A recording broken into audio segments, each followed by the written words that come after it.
여러분 평안하셨는지요? 다윗과 요나단의 온라인 예배 시편과 찬양, 성탄절 찬양 두 번째 만남입니다. 성탄 찬송가를 불러보지 않은 세대들이라 굉장히 힘들어하는데, 그래도 이맘때가 아니면 부를 수 없는 찬송들이니까 저희가 열심히 부르겠습니다. 이 성탄의 계절, 주님이 오신 참뜻을 우리 되새기고 실천하기로 결단하는 그런 예배가 됐으면 좋겠습니다. 자, 오늘도 찬양을 통해 예배로 나아갑니다.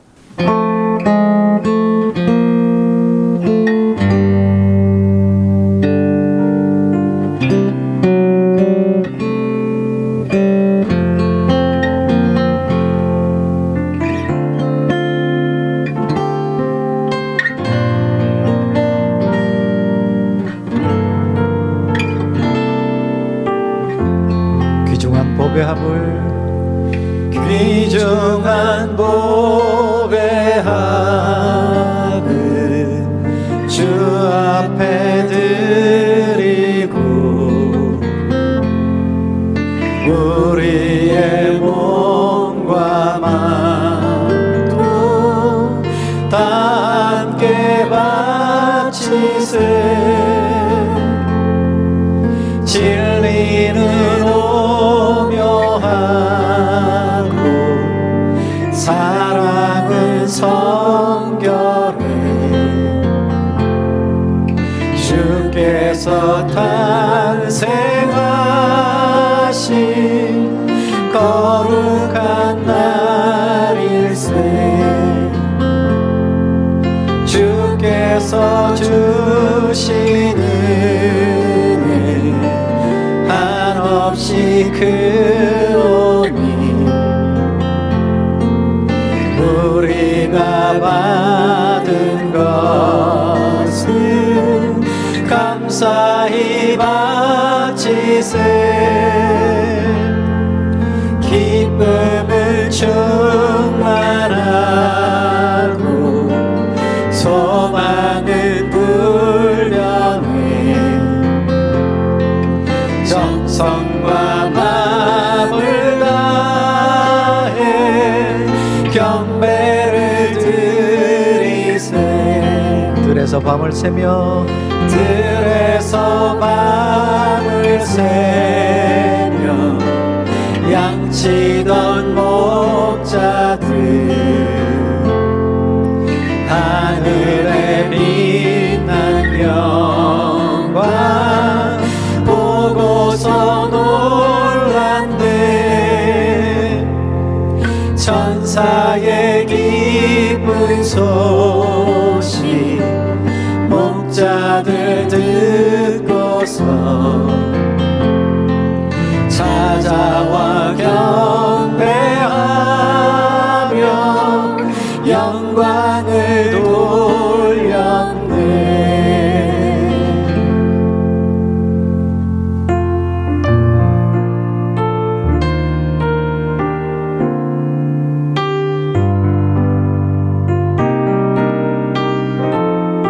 이 찬송은 잘 아시죠? 그 맑고 환한 밤중에 그 맑고 환한 밤중에 무천사 내려와 그 손에 빛 받들고서 다 찬송하기를. 평강의 왕이 오시니 다 평안하여라. 그 소란하던 세상이 다 고요하도다. 천사 날개 펴고서 무천사 날개 펴고서 이 땅에 내려와. 그때에 부른 노래가 또다시 들리니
찬송을 들으며 쉬어라.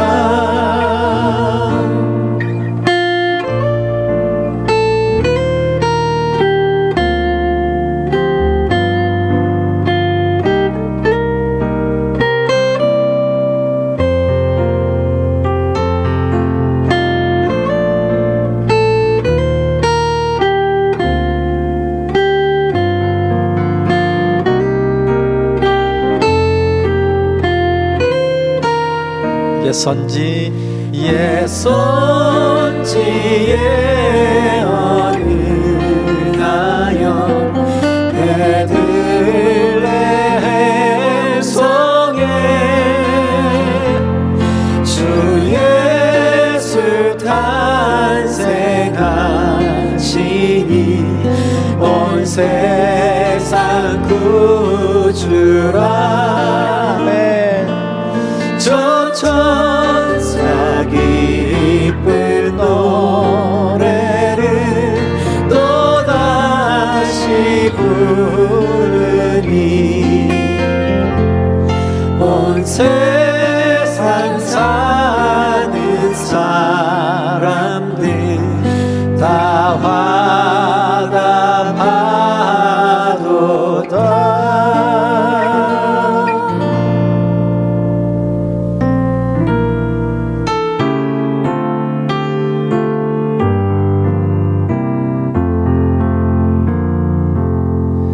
그 어린 주 예수 늘 자리 없어 그 귀하신 몸이 구유에 있네. 저 하늘에 별들 반짝이는데 그 어린 주 예수 꼬리에 자네. 저 육축 소리에 저 육축 소리에 아기 잠대한 그 순하신 예수 오시지 않네. 귀하신 예수를 나 사랑하니 새날이 밝도록 함께 하소서. 주 예수 내 곁에 가까이 계셔 그 한없는 사랑 늘 베푸시고 온 세상 악의를 다 품어주사 주 품 안에 안겨 살게 하소서.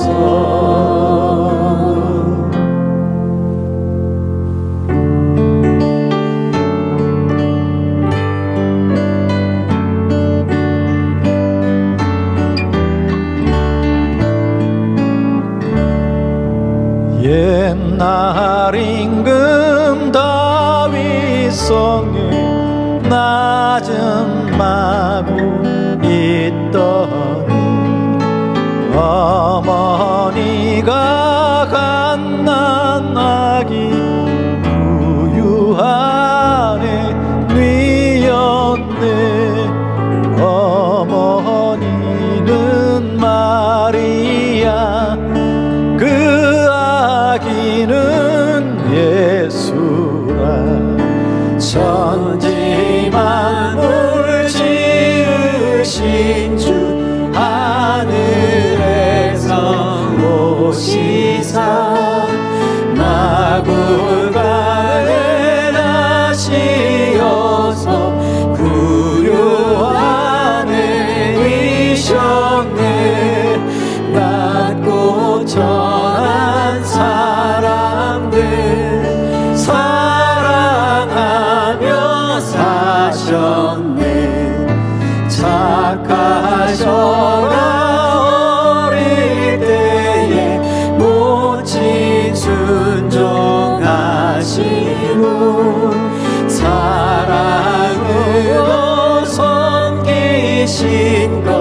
참된 본이 되셨네. 주님처럼 우리도 순종하며 살리라. 하늘에서 오신 예수 우리 위해 죽으사 사망 곳에 이기시고 주님 승천하셨네. 그가 계신 곳으로 우리 인도하시리.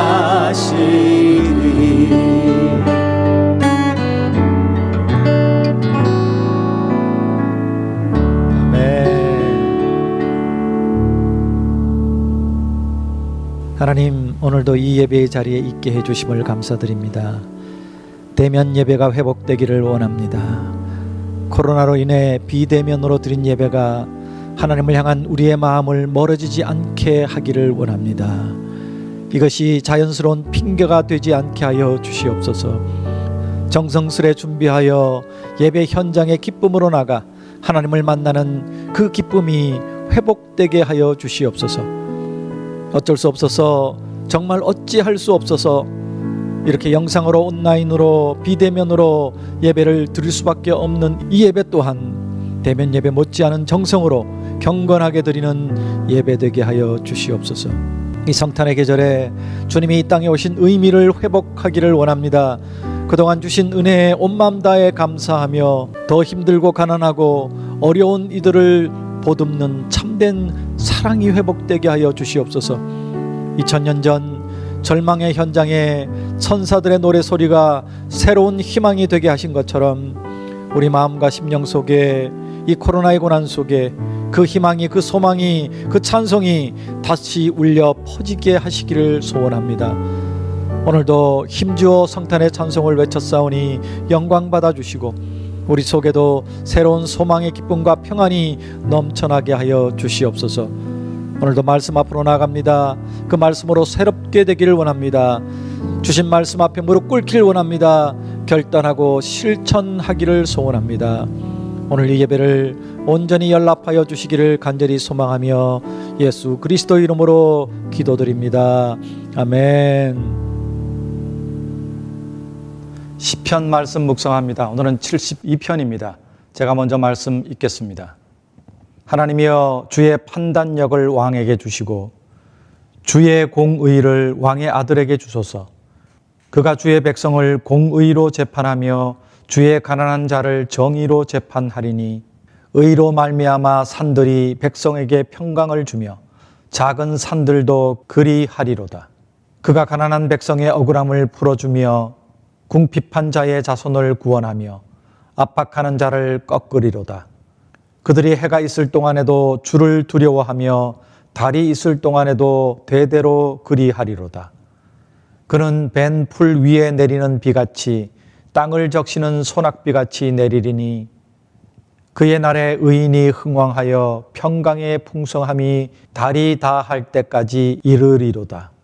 그가 바다에서부터 바다까지와 강에서부터 강 끝까지 다스리리니 광야에 사는 자는 그 앞에 굽히며 그의 원수들은 티끌을 핥을 것이며 다시스와 섬의 왕들이 조공을 바치며 스바와 시바 왕들이 예물을 드리리로다. 모든 왕이 그의 앞에 부복하며 모든 민족이 다 그를 섬기리로다. 그는 궁핍한 자가 부르짖을 때에 건지며 도움이 없는 가난한 자도 건지며 그는 가난한 자와 궁핍한 자를 불쌍히 여기며 궁핍한 자의 생명을 구원하며 그들의 생명을 압박과 강포에서 구원하리니 그들의 피가 그의 눈 앞에서 존귀히 여김을 받으리로다. 그들이 생존하여 스바의 금을 그에게 드리며 사람들이 그를 위하여 항상 기도하고 종일 찬송하리로다.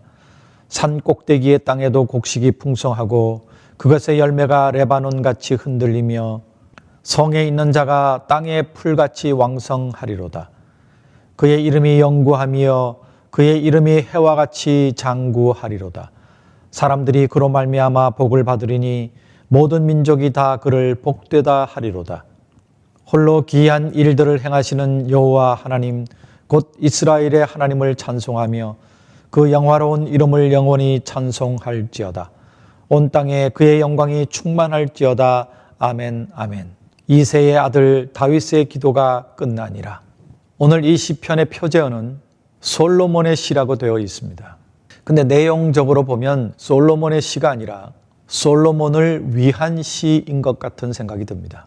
특히 마지막 20절이 이새의 아들 다윗의 기도가 끝나니라 라고 되어 있습니다. 그래서 학자들은 이것은 솔로몬을 위한 다윗의 기도였다라고 해석을 합니다. 그게 더 합당한 내용인 것 같습니다. 또 다른 학자들은 이 시가 다윗이 초안을 작성했지만 솔로몬이 이 시의 기도를 끝냈다라고도 주장하기도 합니다. 아무튼 솔로몬이 썼던 다윗이 썼던 우리는 이 속에서 하나님의 마음을 읽으면 될 줄로 믿습니다. 1절에서 이 시편 기자는 하나님께 기도하기를 주의 판단력을 달라고 기도합니다. 저는 이 기도가 참 좋습니다. 주의 판단력. 우리가 이 세상을 살아가는 동안에 모든 문제 앞에 주의 판단력만 있으면 실패하거나 실수하지 않는 인생을 살게 될 줄로 믿습니다. 저는 가능하면 객관적인 시각을 가지려고 참 많이 애를 씁니다. 그럼에도 불구하고 이렇게 보면 제 주관이 섞인 객관화였더라고요. 그래서 객관적으로 얘기한다고 하면서도 다른 이들에게 종종 상처를 주기도 했었습니다. 완벽한 객관화는 없는 것 같습니다. 주의 판단력 외에는 말입니다. 우리 모두가 주의 판단력을 달라고 이 시편 기자처럼 기도해야 될 것 같습니다. 그러면 덜 다투게 되고 덜 시험받게 되고 늘 행복한 신앙생활을 하게 되지 않을까 그렇게 생각이 듭니다. 솔로몬이 했던 다윗이 했던 이 시대에는 왕의 판단력이 굉장히 중요합니다. 왜냐하면 왕이 거의 재판을 했기 때문입니다. 왕의 말 한마디가 곧 법입니다. 그래서 왕이 잘못 판단하면 억울한 일이 생기게 됩니다. 그리고 하나님의 뜻과는 상관없는 엉뚱한 방향으로 가서 모든 백성으로 하여금 죄를 짓게 만드는 그런 일이 생길 수도 있기 때문입니다. 이스라엘 역사에 많은 왕들이 주의 판단력이 아닌 자신의 판단력으로 하나님을 배반하고 하나님 곁을 떠난 왕들이 참 많았던 것을 우리는 이미 알고 있습니다. 열왕기상 3장에 보면 솔로몬이 왕위에 올랐을 때 하나님이 무엇을 해주길 원하느냐고 물으셨습니다. 그때 솔로몬은 이렇게 기도합니다. 누가 주의 이 많은 백성을 재판할 수 있사오리까? 듣는 마음을 종에게 주사 주의 백성을 재판하여 선악을 분별하게 하옵소서. 바로 오늘 시편의 내용처럼 주의 판단력을 달라고, 지혜를 달라고 하나님께 구했습니다. 그랬더니 하나님께서 네가 재물을 구하지 않고 백성을 하나님의 마음으로 재판하기 위해서 지혜를 달라고 하는구나 하시면서 전무후무한 지혜를 주시고 물론 물질도 함께 주셨습니다. 우리가 기도할 때 하나님이 두 가지 다 주실 수 있도록 기도해야 될 것 같아요. 그냥 물질만 달라고 그러면 물질만 주실 수 있습니다. 물론 그거 받고 하나님 떠나는 사람들도 있죠. 하지만 하나님을 잘 섬길 수 있도록 하나님 부르신 대로 복의 통로의 삶을 살 수 있도록 기도하면 하나님 복도 주시고 우리 인생도 멋지게 만들어 주시지 않겠습니까? 여러분, 법은 정의로워야 합니다. 그래서 법원 앞에 가면 저울을 들고 있는 동상이 있죠. 눈을 가리고 저울을 들고 있는데 그게 한쪽으로 기울지 않은 그것을 정의라고 얘기를 합니다. 근데 세상 법에는 정의롭지 못한 부분이 너무너무 많습니다. 지금 뉴스에 날마다 나오는 대권 주자 두 사람은 누군가 그렇게 얘기했습니다. 결과가 나오고 나면 당선되지 못한 한 사람은 반드시 감옥에 갈 것이라고 말입니다. 감옥에 갈 일이면 당선되기 전에 가야 되지 않겠습니까? 그런데 대선 후보이기 때문에 법은 그들을 건들지 못하는 것 같습니다. 이게 무슨 정의입니까? 세상 법은 정의가 없습니다. 이제까지 수도 없이 뉴스를 통해서 또 주변 사람들에게 들어왔지만 약자들에게 늘 불공평하고 억울한 것이 법입니다. 그 법을 만드는 사람들, 그 법을 집행하는 사람들, 그들은 그 법을 피해갑니다. 교묘하게 피해갑니다. 심지어는 그 법을 이용해서 어마어마한 부를 챙기기도 합니다. 아무 힘없는 민초들은 늘 고통만 당하고 있는데 말입니다. 그런데 하나님은 공의로우신 분입니다. 오늘 이 시편 기자도 하나님의 공의를 얘기했습니다. 2절에서 가난한 자들을 정의로, 공의로 재판하겠다고 고백합니다. 그 공의만이 3절의 말씀처럼 백성에게 평강을 줍니다. 또 4절의 말씀처럼 백성의 억울함을 풀어줄 수가 있습니다.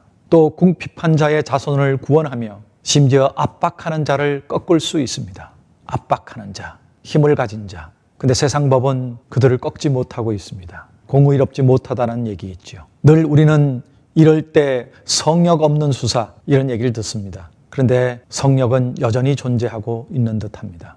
공의로운 재판은 6절에 벤 풀 위에 내리는 비와 같이 또 땅을 적시는 소낙비와 같다라고 얘기를 했습니다. 이 본문의 말씀을 이해하려면 팔레스타인의 기후를 공부해야 합니다. 우리는 사시사철 비가 오지만 사계절이 있지만 팔레스타인은 건기와 우기로 나눕니다. 건기 때는 비가 오지 않아서 온통 광야가 됩니다. 메마릅니다. 저도 미국 캘리포니아에서 살 때 한국과는 다른 분위기를 경험했습니다. 5월이 지나면 비가 오지 않습니다. 건기가 시작됩니다. 11월이 돼야 우기가 시작됩니다. 그래서 6월부터 10월까지는 들판이 온통 누렇습니다. 다 죽어서 말입니다. 그렇게 누렇던 온 세상이 11월에 비가 오기 시작하면 다시 파릇파릇해집니다. 우리는 겨울이 오히려 건기이고 봄부터 비가 오기 시작해서 봄부터 가을까지는 파릇파릇하지 않습니까? 사막 기후는 반대이더군요. 팔레스타인도 마찬가지입니다. 우기와 건기가 있습니다. 그래서 우기가 시작될 때쯤이면 풀을 벤다고 합니다. 미리 풀을 베는 것입니다. 그리고 비가 오면 땅이 말랑말랑해지면 거기에다가 씨를 뿌리고 모종을 심는다고 합니다. 농사가 시작되는 것이죠. 그리고 때때로 내려주는 소낙비가 해갈에 큰 도움을 준다고 합니다. 그때 파종하는 일도 모종을 심는 일도 많이 이루어진다고 합니다. 홍수가 아닌 적당한 비는 거기나 여기나 농사에 큰 도움이 되고 많은 이들의 갈증을 해소시켜 줍니다. 특히 건기가 길어진 기후에 사는 사람들에게 비는 정말 기쁜 소식인 것이죠. 그야말로 시원한 해결책이 되는 것입니다. 공의가 이와 같다는 겁니다. 시원한 해결책, 갈증을 해소시켜주는 해결책. 7절에는 그 단비로 말미암아 억울함을 해결받은 의인의 평강이 달이 다 할 때까지 이를 것이라고 고백합니다. 말이 좀 어렵지요? 한마디로 얘기하면 너무너무 좋다라는 얘기입니다. 그리고 8절에서 11절까지는 이렇게 공의로 주의 판단으로 나라를 다스리는 왕의 복된 삶을 설명하고 있습니다. 그는 바다에서부터 바다까지, 강에서부터 땅끝까지, 다시 말해서 온 백성을 다스리는 자가 되어 모든 왕들과 민족들이 그를 섬기게 된다라고 말하고 있습니다. 하나님의 공의로 세상을 다스리는 사람이 세계의 지도자가 된다라는 말씀이죠. 그런 자에게 다시스, 오늘날로 얘기하면 스페인 남쪽, 그리고 시바, 이 시바는 아프리카 에티오피아를 얘기하고 있습니다. 그리고 또 스바는 오늘날 아라비아 반도를 얘기하고 있습니다. 그곳의 왕들이 조공을 바치게 된다라고 얘기하고 있습니다. 실제로 그런 일들이 일어났죠. 솔로몬 왕이 주의 판단으로 다스리자 그 주변 국가들의 왕이 조공을 바치고 그의 지혜를 배우기 위해서 예물을 가지고 왔습니다. 또 12절에서 17절까지는 주의 판단으로 다스리는 왕의 모습을 설명하고 있습니다. 근데 그것은 바로 하나님의 모습입니다. 궁핍한 자가 부르짖을 때 건지며 도움이 없는 가난한 자도 건지며 그들을 불쌍히 여기며 또 생명을 구원하며 사람들이 종일 왕을 칭송하게 될 것이라고 얘기합니다. 이건 바로 하나님의 모습이죠. 그리고 그의 이름을 영원히 찬송하고 민족들이 그로 말미암아 복을 받을 것이라고 이야기합니다. 주의 판단으로 다스리는 솔로몬, 이 땅에서 하나님의 모습인 것이죠. 마지막 18절, 19절은 왕을 그렇게 만들어주신 하나님을 찬양하는 내용으로 마무리를 하고 있습니다. 그 하나님을 찬양하는 내용은 바로 공의로 다스리는, 주의 판단으로 다스리는 왕에 대한 칭송과 찬양의 내용과 동일합니다. 그리고 마지막 20절은 이새의 아들 다윗의 기도가 끝났다라고 마무리를 합니다. 여러분, 우리는 왕이 아니지만 그래도 우리도 주의 판단력을 구하십시다. 그리고 솔로몬을 그렇게 만들어주신 주님을 찬양하십시다. 그리고 하나님의 공의를 찬양하기 원합니다. 오늘도 두 곡의 찬양을 통해서 이 시편의 내용을 묵상하며 그 찬송 가사로 결단하고 고백하기를 원합니다. 찬양하겠습니다.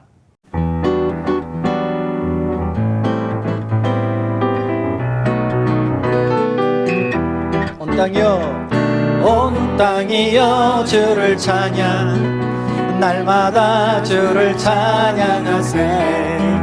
주의 기사와 주의 영광 온 땅에 널리 알려졌네. 온 땅이여 주를 찬양 날마다 주를 찬양하세 주의 기사와 주의 영광 온 땅에 널리 알려졌네 위대하신 주 그의 힘과 위엄을 기뻐하라 주의 다스리심을 온 땅이여 주를 찬양 날마다 주를 찬양하세 주의 기사와 주의 영광 온 땅에 널리 알려졌네 위대하신 주 그의 힘과 위엄을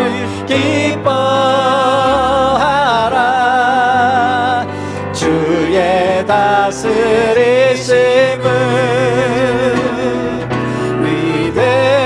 위대하신 주 그의 힘과 위엄을 기뻐하라 주의 다스리심을 온 땅이여 주를 찬양 날마다 주를 찬양하세 주의 기사와 주의 영광 온 땅에 널리 알려졌네 온 땅이여 주를 찬양 날마다 주를 찬양하세 주의 기사와 주의 영광 온 땅에 널리 알려졌네 할렐루야. 여러분 헌금 시간이 돌아왔습니다. 감사의 계절을 지나서 성탄의 계절에 우리 하나님께 감사한 마음으로 또 이 성탄을 기뻐하는 마음으로 그렇게 예물을 드렸으면 좋겠습니다. 12월이 가기 전에 우리 콘서트를 꼭 한번 할 수 있도록 여러분 헌금해 주시면 감사하겠습니다. 찬양하며 헌금하겠습니다.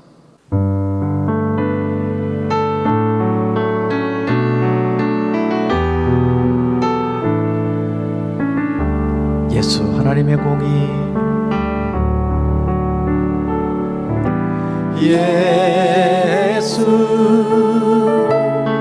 하나님의 공의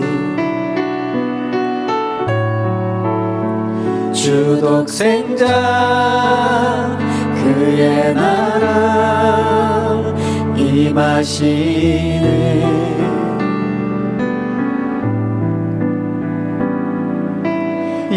예수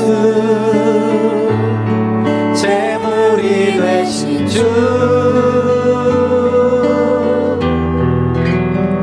영광 중에 그의 나라 임하시네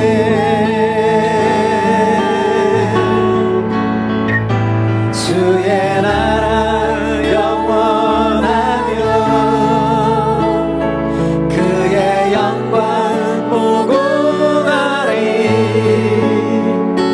왕의 위엄과 능력이 이제 임하였으니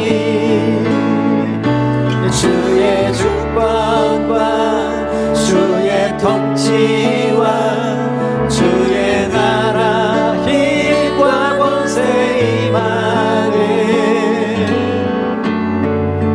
예수 하나님의 공의 예수 하나님의 사랑 예수 하나님의 사랑 주 은혜와 말씀으로 나타났네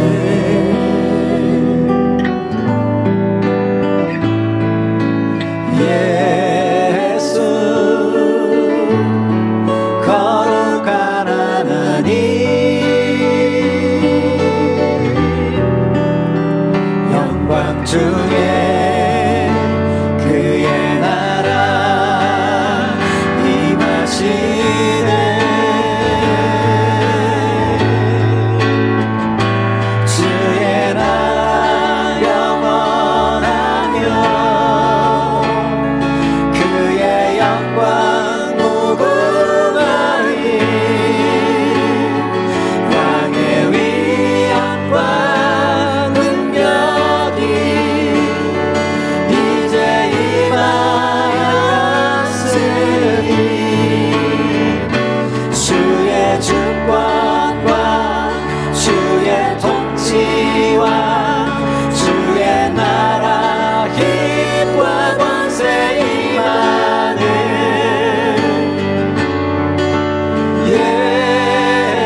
주의 나라 영원하며 주의 나라 영원하며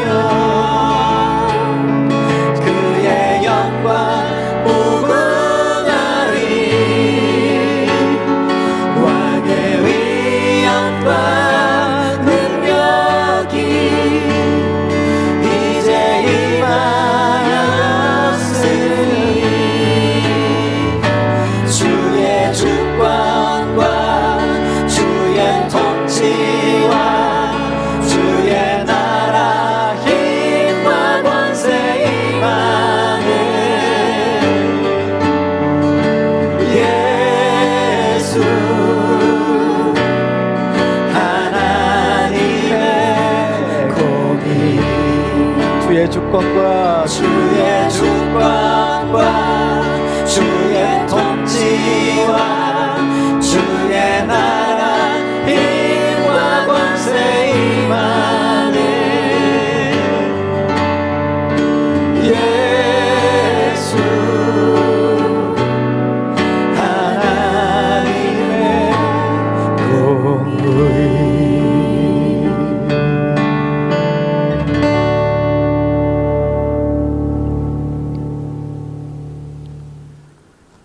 지금은 우리 구주 예수 그리스도의 놀라우신 은혜와 아버지 하나님의 그 크신 사랑하심과 성령님의 내주 교통하심이 오늘도 말씀을 통하여 깨닫게 하시고 주의 판단으로 살기를 소망하며 하나님의 공의가 이 땅에 실현되기를 간절히 소망하는 주의 백성들 머리머리 위에 저들의 간절한 기도 제목 위에 저들의 가정과 자녀들 위에 그리고 저들의 직장과 사업터 생업 위에 그리고 이 땅에 그리스도의 소망으로 가득 넘치기를 간절히 기도하는 모든 기도자들의 머리머리 위에 이제로부터 영원까지 함께 계시기를 간절히 축원하옵나이다.